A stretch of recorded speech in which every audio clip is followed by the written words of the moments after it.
Hey everyone, and welcome to the Global WarWatch Network. To make sure you stay on top of the most critical developments in defense tech, go ahead and hit that subscribe button. All right, let's get into it. I want you to just imagine something for a second. Imagine a missile so advanced that escaping it is, well, pretty much impossible. It doesn't matter how fast you turn, how high you climb, or how low you dive. You still die. Now, that's not from some sci-fi movie, that's real. And that weapon is now being loaded onto the F-35.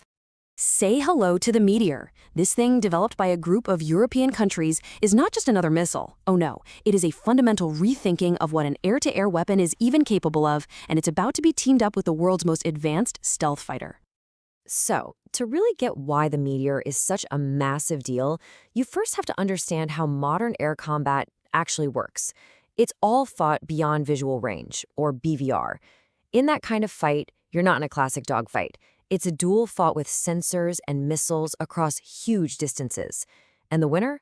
It's almost always the one with the longest reach and the most energy left in the tank at the end of the race. And that brings us to this absolutely critical concept, the no-escape zone. The easiest way to think of it is as the missile's kill box. Once an enemy plane is inside that zone, it really doesn't matter how good the pilot is. The missile has so much energy that it can chase down any evasive move. So a bigger no-escape zone means a much, much higher chance of a kill. Simple as that. And here's where you see the difference. A normal missile, like the American AMRAAM, is basically a sprinter. It gets a huge rocket boost off the rail, and then it just glides, losing speed and energy the whole way. But the Meteor? The Meteor is a marathon runner that sprints the entire race. It has a Ramjet engine that literally breathes air, giving it powered, sustained flight all the way to the target. It just doesn't get tired. It arrives with incredible speed and energy, creating the largest no-escape zone of any air-to-air missile out there today. So what happens when you take the world's most lethal air-to-air missile and you pair it with the world's most advanced stealth fighter? Well, you get what a lot of experts are calling the ultimate dream team for air dominance. Let's take a look at why. This is where it all comes together beautifully. The F-35, right, with its insane sensor package, can see an enemy plane from so far away that it remains a complete ghost. It can then launch a Meteor and use a data link to quietly guide that missile most of the way to the target, all without ever turning on its own radar and giving away its position. And, since the Meteor is carried inside the plane, the F-35's stealth isn't compromised at all. For the enemy pilot, the very first warning they'll get is a missile that seemingly appears from thin air, already way too close to a skid. Now for the good news. This incredibly powerful duo is finally moving from theory into reality. Just recently, the program hit a really big milestone, bringing the Meteor one giant step closer to actually being operational on the F-35.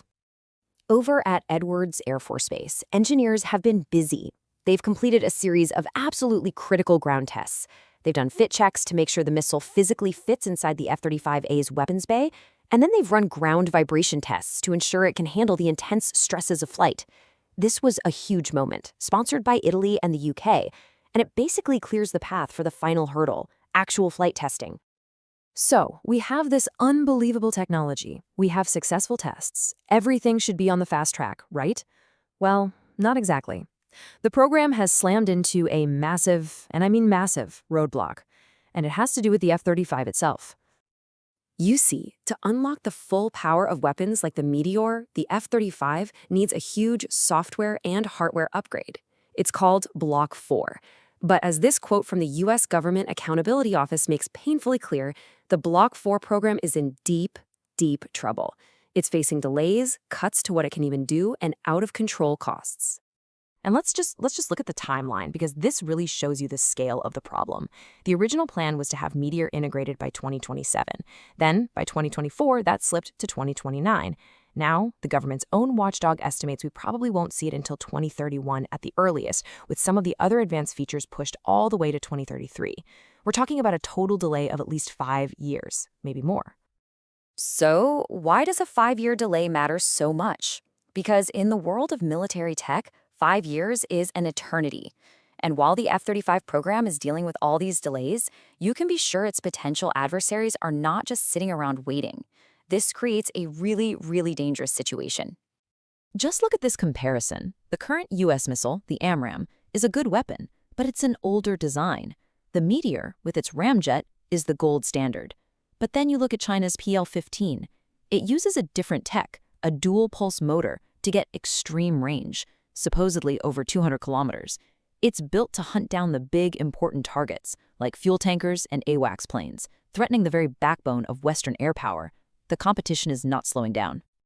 And this gets us to the heart of the problem, the real risk here. Because of these delays, you could have a situation where NATO pilots are flying the most advanced stealth fighter in the world, but they're armed with a weapon that's outranged and outperformed by the enemy. It's a scary mismatch that could completely wipe out the F-35 stealth advantage and put pilots in incredible danger. So let's just quickly recap. The promise is huge. A totally game-changing combination of a stealth fighter and a ramjet missile. The progress is real. The ground tests were successful. But the problem is a massive multi-year delay in the F-35's own upgrades.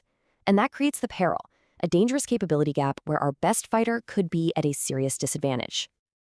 We have the technology. We have an unbeatable combination just sitting there.